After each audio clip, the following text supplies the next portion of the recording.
Hi YouTube, Brian James at Micro Four Thirds Guy with you once again. And you might have noticed that I haven't been doing any videos for the last few days. Well, there is a reason for that. In the UK, well, there's two reasons for it actually. Before I go on to what the other one is, I did say that I wasn't going to do videos because my tooth had come out, but it was fixed last Tuesday.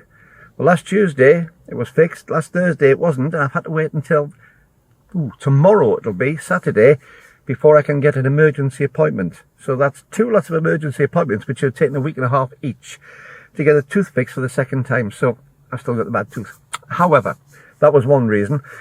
The big reason I haven't been doing any videos recently is I've been incredibly busy this week. In the UK, it's the 11th of November, which actually is the 11th of November right around the world. But in the UK, the 11th of November is significant because it's our Remembrance Day, where we remember our fallen in previous wars, and a lot of other countries celebrate them today as well.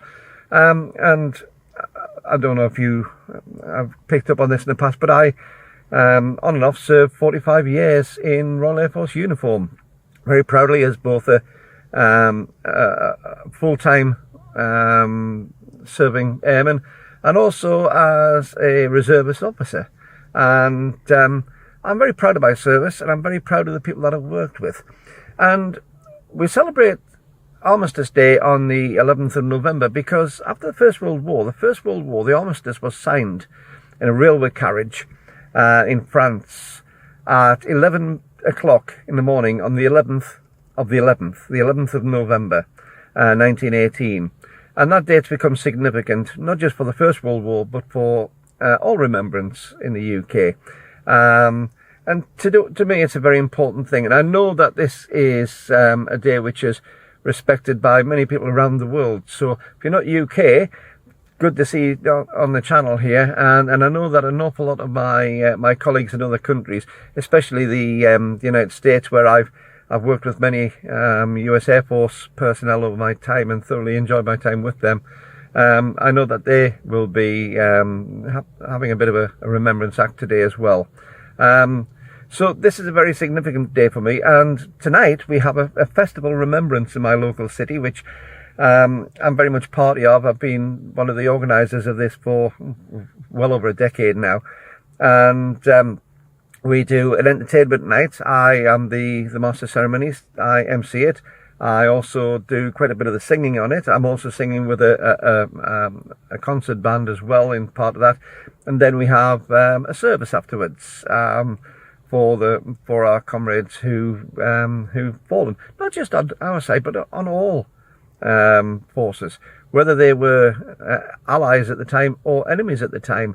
It's about remembering the fallen in all these wars. So I've been very, very busy. We did a set up and a dress rehearsal last night. We've got the show tonight, and I've still got quite a bit of work to do because I put the sound system together and put that out. So we've got that going.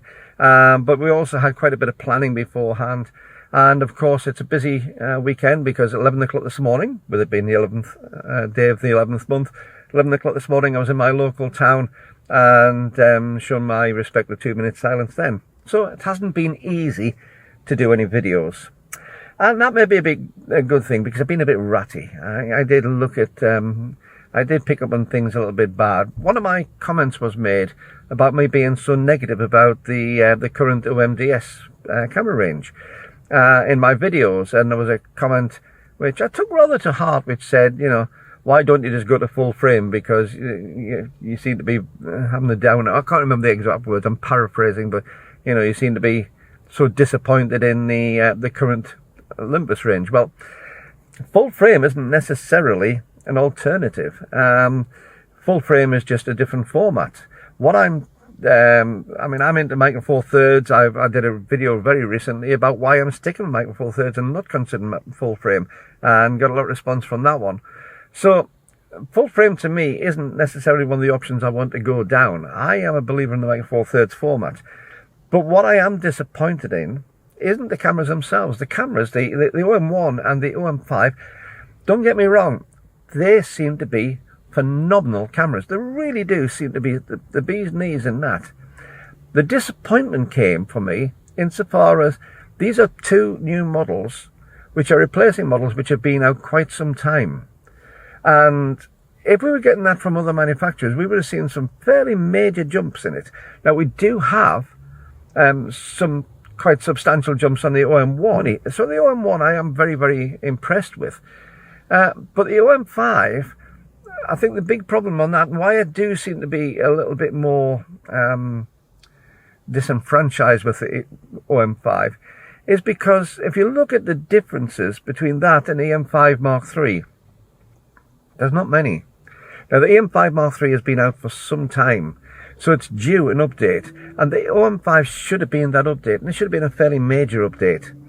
As you know, I tend to prefer used cameras. I tend to prefer pre-owned cameras. And I don't tend to use an awful lot of the more extreme sort of features on cameras. But a lot of you do. And a lot of you are clamouring for some of these things which have been industry-leading facilities in the past, and it just didn't seem to materialize in enough on the OM5 for me. And if you remember, we have very short memories. If you remember when we started getting things like the original EM5, that camera was unbelievable. It was groundbreaking what it did. You didn't have mirrorless SLR cameras from the likes of Canon. You didn't have them from Nikon. You didn't have them from the rest of the manufacturers. It was the first of the real mirrorless SLR cameras to come out. And it was fabulous. It really did take the market by storm. And it was just incredible. It was unique at the time. And it was certainly market leading. And I just feel that on the OM1 and the OM5, especially the OM5, that they've let that lead slip. They are doing fantastic cameras. And again, why don't you go the full frame? Because you're disappointed with the OM5. I'm disappointed at what's different on the OM5. To me, it's not a great deal more than the EM5 Mark III. And the EM5 Mark III is a fabulous camera. So if the OM5 is slightly better, it's still going to be a fabulous plus camera. But it's not innovative enough for me. It hasn't made that bigger change to make it a worthwhile model change. So I hope you understand that. I don't have a downer on the OM5 or the OM1 or OMDS, but I do have reservations about the lack of forward movement on them when the market itself is so difficult and so tight. I mean, the other thing as well with going to full frame from Micro Four Thirds, I wouldn't really want to do that. Even if OMDS don't really move forward fast enough for me, I'm still a Lumix user as well. I'm shooting this on a Lumix camera at the moment. I'm a fan of the format, and I think the format is well worth sticking to. Lumix themselves, of course, have got a few disappointments. How many years? It must be 4, nearly 5 years ago that we got the G9 released. And yes, we've had several firmware updates. I think we're on to version 2.7 now of the firmware. And at least 2 of those were major updates, which take them into effectively a far better, far different camera. But we're still waiting for its successor. And they're starting to fall back a little bit on the field. So, no, I don't want to go to full frame. No, I don't actually have a downer on OMDS or OM1 or OM5, but I am disappointed at the lack of forward movement. Let me know what you think in the comments below. I'd love to hear what you think and what your views are on this. Leave a comment, and if you're not a subscriber, please hit the subscribe button, because I would love to see you on the channel. About 6,700 subscribers now. Absolutely fantastic people, so it's really good to see you on channel. And if you're not on my Patreon, there is a link to my Patreon page. We've got a few Patreons. We're starting to build up the patrons on there. So if you really want to support the channel, join on the Patreon page. You're going to get exclusive videos. You're going to get some live chats, and you're also going to get previews of some of my videos that I'm going to be doing in the future. So it will be worthwhile being on the Patreon. And you also get your name at the end. And so they're going to be going on very, very soon. So if you're not a Patreon member, pop down there's a link, and also a PayPal link if you want to support the channel that way. Until the next time, this is Brian James, that Micro Four Thirds guy who's just about to go and put my RAF tie and my shirt and my jacket on to go and do tonight's show, and I'll let you know how it goes on when I get back. All the best. Keep taking your camera out. keep having fun with your photography. Bye bye.